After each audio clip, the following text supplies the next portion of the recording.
definitely started to work into their comfortable draft scenarios. A lot of players here who have been on the world stage before. Two members of Impunity, Cote d'Ivoire, and I believe Blue Ziddy. Could have been Def Team. I'm trying to remember which one was there last year. And then Tribe, of course, you've got Dianzio, you've got Tigers, and you've got all these guys who've been around the block quite a while. So a lot of experience in this series. Blackfeather is a ban from Tribe. The Lyra pickup, something we're seeing a lot across the course of the tournament. And then the Churnwalker for Tribe. Yeah, and Churnwalker is something that we've actually seen almost banned every game here so far in Worlds, both on the alternative stream and on the main stream as well. He is definitely a huge playmaker, but Lyra can be as well. They're very good at setting up plays in your own favor.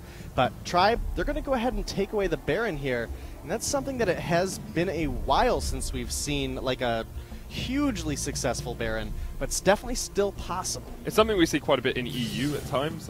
Weapon Power Baron's still something that is around, so not too surprised to see it banned, but against Impunity, Cote d'Ivoire is known for having a little bit of a wacky pick, playing around with XP, trying to work his way around the jungle, so I'm interested to see how they do decide to pick here. The Pedal is banned Gwen and Krull straight away for Impunity. Which, to me, with the way the draft has been set up so far, this to me screams Crystal Power Gwen, right? And that is something that Impunity is very good at. They use more of their positioning to their defense, so we'll likely see this Crystal Power Gwen in the lane go very, very heavy in the offense very quickly. The only bit of defense I would probably expect Gwen to build is a early reflex block for going into that Koshka. You will have the skedaddle, but you also have to worry about the trespass, so just that extra kind of safety net block will be very nice for them to have. So, you know, that Koshka, though, is one of T-Tiger's signature heroes and has been for basically since T-Tigers has been in Vainglory. Yeah, so this is going to be very exciting to watch. And it's so aggressive as well. We've seen C9 earlier, very aggressive early on. Expect to see the same sort of thing from Tribe here, trying to get that early snowball going. Cote d'Ivoire actually played CP Gwen last year as well, and did go down that incredibly aggressive build path. So I wouldn't expect to see him building any armor, any shield either, and just going for that like full aggression straight in the faces of the enemy. Yeah, it'll likely just be that reflex block, maybe late enough into the game into an Aegis, but that'll probably be the last item because again, they're just very good at using their positioning to their advantage, to be their defense. So we're getting ready to get into this one though. On to the Halcyon Fold. Impunity playing up against Tribe. Tribe, of course, coming through the wild card spot, but a lot of people see them almost like the second seed from NA. TSM haven't impressed as much as they could have done recently. So I think Tribe are vying with TSM for that second seed position. Well, when this Tribe team actually formed, they were kind of coined by the community as the TSM killers. They were a team of all-stars that kind of just happened to get put together, and then Max Green as well. He was, you know, really kind of a slower-paced captain when he first started playing in the Vainglory competitive scene for Hammers back in the day, but has really evolved his skills, and that's what we need to look for. Is Max Green has really become a huge playmaker to go along with the big names of Dianzio and T-Tigers, and I put him right up there at the top, close to Gage Bizzle as far as his mechanics is concerned. Yeah, had that like 2 to 3 week period where he went from kind of an average captain into this godly captain who makes incredible plays. And is incredibly good on the Churnwalker as well. Tribe did get the Elder Treant there, so they have that slight gold lead. We saw a little bit more of a fight for it than we have in some of the previous games. I like that from Impunity, being a little bit more aggressive in the face of this Tribe lineup. Yeah, absolutely. But when we do mention this name Tribe, this is a team that, you know, we revere as possibly having the biggest live buff. It's, you know, Dianzio throughout the main season can play maybe a little bit underwhelming, maybe not be the scariest laner. When you get him and T-Tigers onto the stage, they just, it's like they're going Super Saiyan, right? They make just insane plays, and I'm super excited. As you mentioned, you know, Impunity was able to run this Crystal Gwen last year. It has received some buffs since then as well. You know, can they take down Tribe? Can they show the world that this live buff is something they can deal with? You look all the way back to the Hammers days from Dianzio when he was that live buff. We did see another Treant going down towards Tribe, getting it on spawn, then stealing away the front. We wanted to see this aggression from Tigers on the Koshka, and that's exactly what he's doing. Def Q, looking to try and catch on the Max Green and Tigers, getting those weakness stacks building up. Cote d'Ivoire's on his way down as well. It's actually Greasy here playing for Impunity as well. Gets the damage down with the right bulwark. T-Tigers able to help Tribe get first. Blood Quiver pulls back. Tribe can keep chasing in here, but Nienzo doing a lot of work here for Tribe. Yeah, that was a really interesting play coming out of Tribe there in the jungle. T-Tigers actually picked himself up a scout trap, was able to place it, it got some additional damage down onto Deathview, and they were able to turn it around for first blood, much earlier than we saw in our first games that we cast. Yeah, 7 minutes. Yeah, 7 minutes is you know, where we were looking for Cloud9 earlier. Tribe stepping things up. This Gwen already starting.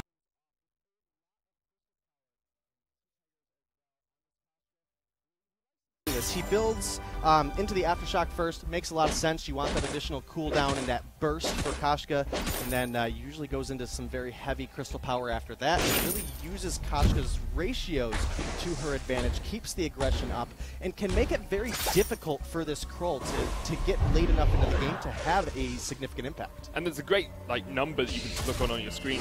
T-Tigers has 28 farm to 12 death. That aggression, stealing away those jungle camps, stealing away those healer treants when they can, the fronts, getting the elder treants for themselves as well, just allows Tribe to accelerate to 1,500 gold lead already. They're just standing in the Impunity jungle, having no fear at all, and taking whatever they want. Yeah, and a lot of that is due to Koshka's just speed. She has a pretty fast jungle clear, specifically when you compare it up against a Krull, who has a very slow jungle clear. And then Koshka's ability to actually physically move through the jungle. She is just so fast. Once you land those abilities, she's got a speed buff, and it makes it very easy for T-Tigers to kind of play with this food a little bit. But you know, as we get later into this game, I am interested to see where QC goes with this Gwen build. There's definitely a couple options. You know, Shatterglass first is typically what you see. Clockwork in there for that energy regeneration, which has had some substantial buffs as well. You know, that Clockwork. This is not good for Deathview. He's like 2 levels behind the Tribe and looking for the Crystal Center here as well. Deathview cannot really do anything. Has got to level 5, but still no from Hell's Heart for him. T-Tigers does have the yummy Captive Frenzy if he wants to jump in. Tribe continue to extend their gold lead, not really caring too much about pressuring the lane, instead just taking away camp after camp. Yeah, did look like Impunity was able to secure that treant, though, that Tribe was on, so good plays coming out of them. They aren't going to be able to stop T-Tigers taking the remainder of their jungle, but, you know, getting anything is better than getting anything. Now they've got to be careful. Max Green wasn't there, had just gone back to bait, so deciding not to go for the full engage there. But I feel if they had just used Yummy Captive Frenzy onto Courtevoir, we're in a very dead Lyra. Fountain already completed onto Max Green. It looks like Courtevoir might be going up towards the Crucible first here instead of going for that early Fountain. Yeah, it definitely appears so, and that does help out those Imperial Sigils. But I like this build path a little bit more when you're more ahead in the early game as opposed to playing from behind.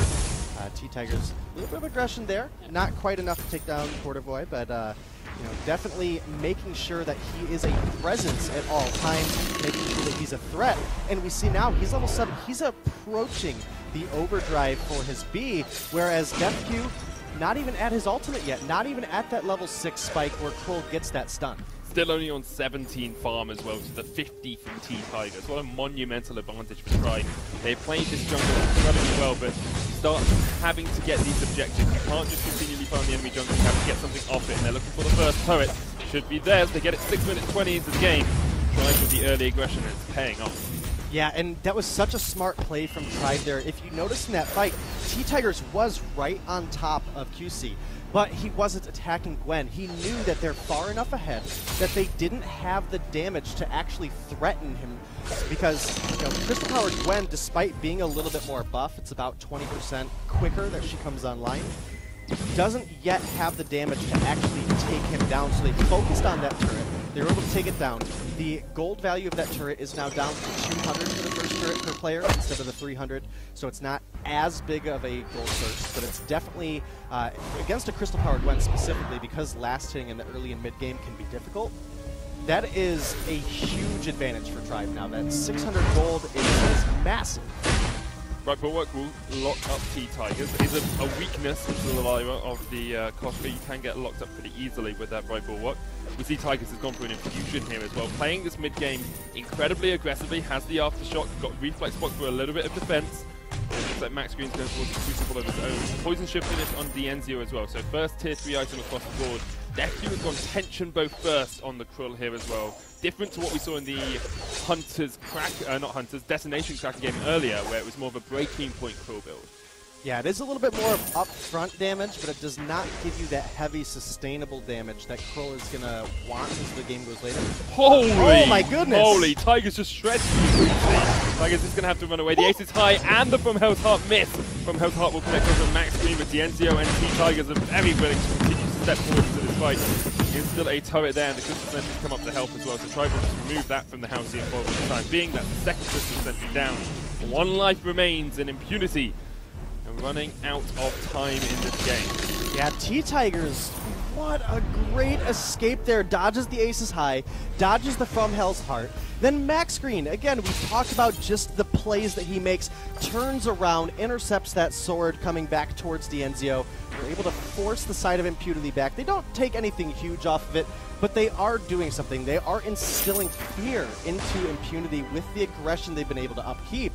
And that can be really devastating on the mental game of the players. They have to keep positive, and Impunity definitely not out of this. That Crystal Power Gwen in the late game can be absolutely insane, and against a Kashka who starts to fall off toward the later portion of the mid game, that can be where we really start to see that swing. Krull and Gwen, much later game focused than the Kashka. It's going to rely a lot on Dienzio and Max Green in the late game. Waiting on those 3 completed items for Queasy and Deathdew. Sitting on 2 with the Clockwork and the Shadow Glass on Queasy. Has an infusion as well. Goldminer will go over to Tribe once again. That's a 4,000 gold lead for them.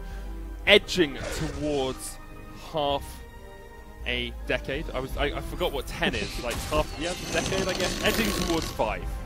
Edging towards 5. We'll go with the simplicity here. But Tribe still in a very good spot, you have to say. Next steps, look for this turret in the lane, continues to take away those Crystal Sentries, continues to take away the gold mines, and continue to shut Impunity out of their own jungle. Basically double farm on T-Tigers over Deathdew. Queasy's done a pretty good job in the lane, but he's still behind Dienzio, and this Crystal Sentry is about to be eliminated from the Halcyon Vault. Yeah, and T-Tigers has already gone all the way into an Aegis, trying to make sure that he can survive long enough against this Crystal Power Gwen that they can close out the game before she's really able to come online. And I like this coming out of T-Tigers. Again, goes towards a very strong Crystal Power second tier 3 item, which in this case is going to be the Broken Mist, to try to get through some of the shielding that Deathdew and Courtevoy have built. But this Gwen, you know, now that the Clockwork's online, this is where she can start to be a threat. This is where things can start to get a little bit more risky for Tribe, because if you're not able to jump right onto Gwen and take her out of the fight early, the range advantage that her poke has over Dienzio can definitely change things up. I do like that Dienzio has gone for the breaking point second. You're up against a Krull, you're up against a Lyra. You know inherently these fights are going to be a little bit more drawn out than usual. So it gives them that time to build things up, and they can turn their attention to Rick. And you see who's chased down by T-Tigers. Imperial Surge does come out from Courtevoy. It jumps back in onto Queasy. Damage coming out. There's Ray, only gets the silence onto 1. Yeah, becomes 20. Get the stun off with the Deathdew. T-Tigers doing a lot of work. Kind of stun on Max Green as he's tanking up the turret for the time being. T-Tigers trying to get him from the side. Max Green still underneath the turret. The From Hell's Heart straight onto the face of T-Tigers. And that cat dived a little bit too deep. Wasn't able to catch its prey. And Tribe lose their first kill of the game. Yeah, it's 1-1 now, but we still have a turret up for Tribe. We still have about a 6,000 gold lead for Tribe at this point. But Impunity, again, they are getting to the point in this game where their builds are starting to come online, and Kashka is going to start to have more and more difficult of a time. That last fight broke out incredibly quickly, but we did have a blocked trespass that appeared. However, that did take that block away. It allowed the Yummy Cat and Frenzy to come through. I don't think Deathdew was expecting it to come right towards the end there. He did have the block for himself, wasn't able to pop it in time. And, you know, again, fortunately, T-Tigers a little too far, was likely looking for that kill onto Gwen. Whether he lived or died, if he got that kill onto Gwen, there was no way that QC was going to be able to defend that turret from the remaining forces of Tribe that are Max Green and Dienzio. Exactly, Impunity is so squishy as well. He's less than 2,000 HP at the moment. Compare that to like T-Tigers, who's at 2,600, or even Dienzio, who's at 2,200. With a tier 3 defensive. Exactly, with a monumental advantage in terms of tankiness. But as we say, that Gwen will come online. Another gold miner is going to go over to Tribe here. Their vision control has been superfluous, almost too much vision really from them. Scout traps all over the Impunity jungle, but Impunity are being able to step just ever so slightly further forward, so I can get a bit more defense on Deku. Still only sitting at 30 CS, but cool as we get later in the game, will start to come online a little bit more. Only level 9 though, still lacking behind T-Tigers, who's a level 12 at the moment. From Hell's Heart, block. Good stuff by Max. Keeps himself safe. Oh, T-Tigers is going to jump across the wall. Impunity can chase this one down a little bit. Need to be cautious though, because T-Tigers does still have the ability to bounce back in with that yummy Catnip Frenzy.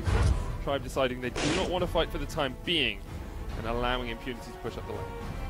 QC was almost able to stop those recalls, was very close. And now that he has this Broken Myth online, that third item Spike is where this Gwen really starts to get incredibly strong. And T-Tiger's already at half health, has to be careful. Trespass blocked out, stunned quite connected. The damage is going to come down from Dienzio, who's up to 7 stacks. Here comes the jump in from T-Tigers as well. Grease is going to heal up with that Imperial Sigil, waiting for the cooldowns. Buckshot Bonanza back off, pops it into the bush. There's a Crucible from Max Green and a Fountain from Quarterbar left available. So both teams have one of those big captain items left, but Tribe are ahead in terms of just pure gold. By about 8,000 at the moment, so Impunity has to find the perfect engage. T-Tigers jumps in, Death gets that. 34th farm of the game. Still Impunity so tentative around these fights, because they know that Tribe are a big advantage. Good base stun there. Dienzio's going to want to get the stun up. The right ball comes out as well. Ace is high on towards T-Tigers. Is still able to keep himself alive in the backline. Dienzio doing a lot of damage in this fight. Up to 8 stacks. Yummy Captain Frenzy. It's going to get the stun across towards Deku as well. That Quill is dead. And Tribe now can chase in onto Creasy and Cordovar, who are not very near to the fray. No, definitely not. Now, that fight was looking very good in the side of Impunity, but Kroll got a little too far out. A great stun coming out of T-Tigers, a good follow-up coming out of Max Green. It allowed Dienzio that time to finish building up those stacks at breaking point. He was able to bring down that Kroll, and without Kroll, there's just no way that Gwen, with the health remaining on the side of Tribe, would have been able to take them down, especially now with the Fountain coming off of cooldown right at that moment as well. Max Green has saved that, so be ready to go for the next fight. And Tribe, you know, again, they are very far ahead, but this is the point in the game that the side of Impunity can really turn things around. Kroll has completed that Shiver Steal, and if he's able to lock down Dienzio and prevent him from getting away from this Gwen, then things can really start to swing heavily. The damage and the AoE that comes out of Gwen can be absolutely insane. T-Tigers just isn't having Deku any of his jungle though, and it makes it harder for the Krill, of course, to get to those completed items. If you're not getting any farm, you really don't get as much gold to start stacking up those items. However, as we say, Creasy is in a good position on this Gwen in terms of completed build. Started up here, Cordovar needs to step in that Citrus to get some healing back, pops the healing fast instead. Deku looking to speed into this with that Krill heroic perk, but Impunity, I think, they have no vision on it at all. No flares as well for Cordovar. Puts this sigil down. Now they know the Kraken's being taken. I think they can sense that T-Tigers are waiting in the wings. So there is Kraken coming out as well. Damage coming onto Max Green. T-Tigers jumps on towards the backline, but a great stun from Impunity will be able to continue to chase in. Max Green is low. T-Tigers continuing to dive. Max Green jumps all the way in. A lot of damage coming out from Cordovar and Creasy there. Dienzio having to run away. Greasy steps forward with a buckshot. There's the fountain out of Max Green. Tries to pull them back up. Tribe. No fountain of their own, but they do have a Crucible in case the engage comes out from Tribe. Impunity should be okay. The Arcane Passage forward to try and chase Tigers off. That's very brave from Cordovar, because Deku is all the way back in Sanctuary. Now has joined up with his team once again.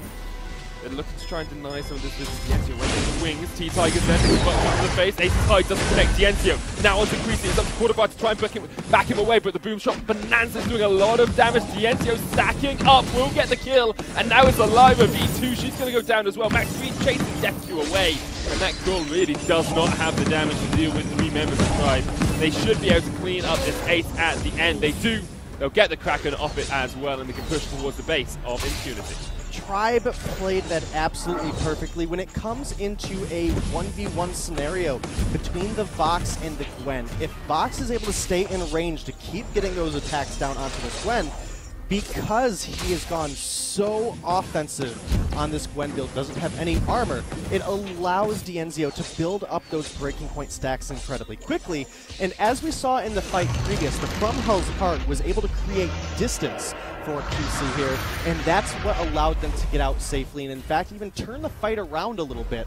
But with Kroll down in the jungle, he focused his attention on the T-Tigers, and then from there just wasn't able to actually help out in the fight at all. It was only a matter of time. Dienzio, again, stacking up the breaking point, brings down the Gwen, and they turn their attention straight down. They pick up the Ace, they pick up the Kraken, and with only 2 turrets remaining, they may have just picked up the game. Exactly. They just need this Kraken to do a couple of turrets. They've only had 5 kills in this game as well, but their control of the jungle is absolutely superb. Impunity now trying to take down this Kraken before it's too well. T-Tiger's got something else to say about it, as has mentioned before that ultimate. Want to connect the hooks and the chain onto the members of the Impunity. But there in the front line, Ace of Tide doesn't connect onto the Dienzio. That's the third person fall. Deku trying to chase on towards this box, down towards the bottom side of the fight. He will be able to pull back with Max Green. Tigers able to zone out Queasy as well. He's going to jump back in. The Kraken takes a second trip to turret. This should be the game. Tribe should be able to close this one out from here. They want a few more kills to pad their KDA, but it doesn't really matter too much. Dienzio able to take down the Vain Crystal, and Tribe will go 1-0 up over Impunity. That Tribe looking great. It was a little bit slower paced of a game. As you mentioned, it's only 5-2 at this 19-minute point, but they played so well. Again, every opportunity they could take to actually capture